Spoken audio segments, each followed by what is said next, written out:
Geneviève de Fontenay, oui on peut dire ça, la véritable et terrible cause de sa mort révélée par son fils.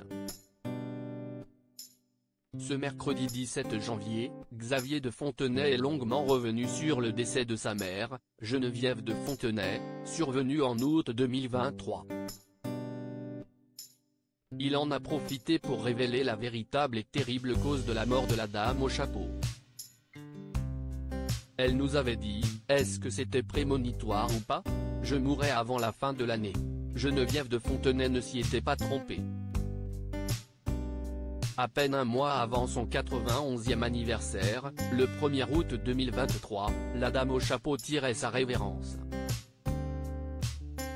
Elle s'est éteinte à Saint-Cloud à 23 h mardi soir, d'un arrêt cardiaque dans son sommeil, annonçait son fils Xavier de Fontenay à TF1. Depuis, beaucoup a été dit sur son décès, mais très peu par sa famille. Ce mercredi 17 janvier, Xavier de Fontenay a tenu à rétablir quelques vérités sur le plateau de chez Jordan sur C8. Elle est partie d'ennui, confie-t-il, et d'expliquer, elle n'a vécu que pour ce concours, Miss France, note de la rédaction, et pour être reconnue.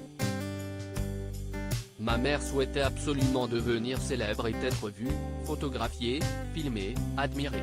C'était sa vie. Sauf que depuis quelques années, tout ce strass et ces paillettes semblaient bien loin de son quotidien.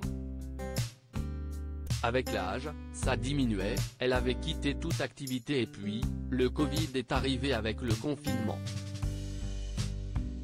Comme, elle ne voulait absolument pas se faire vacciner, elle n'avait pas de passe sanitaire donc elle ne pouvait pas sortir. On a essayé sur tous les tons de la forcer à cela mais ça n'a pas été entendu. Cela l'a isolée chez elle. Elle est morte d'ennui parce que finalement, tout ce pourquoi elle avait vécu s'est arrêté, estime son fils. Alors que l'animateur lui demande, de but en blanc, si Geneviève de Fontenay s'est laissée mourir, Xavier de Fontenay confirme, oui, on peut dire ça, oui. D'ailleurs, elle en parlait. Elle disait j'en ai assez, je veux mourir. Mais contrairement à ce qui a pu être dit, elle n'est pas morte seule. Les derniers instants de Geneviève de Fontenay racontés par Adèle et Xavier de Fontenay.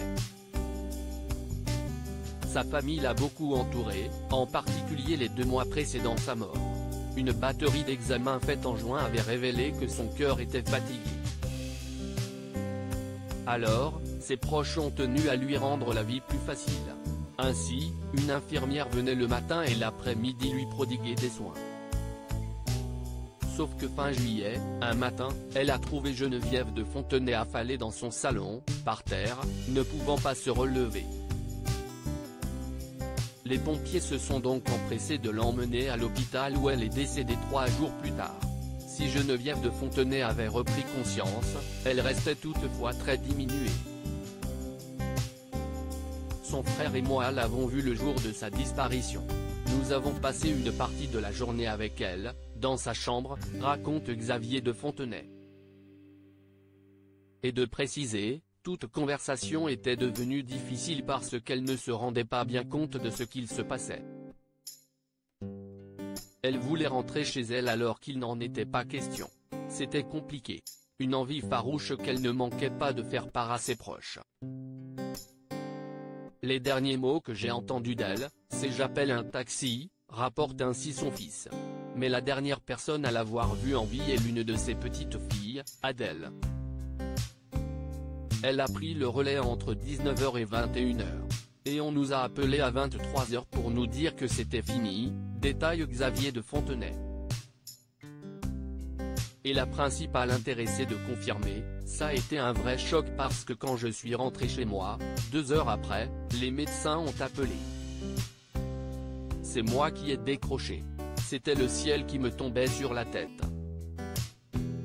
Si l'aîné de Xavier avait bien remarqué que sa grand-mère déclinait, ça faisait 2-3 mois qu'elle était assez faible, un peu malade, qu'elle voulait partir, elle n'était pas moins dans le déni de cette issue fatidique.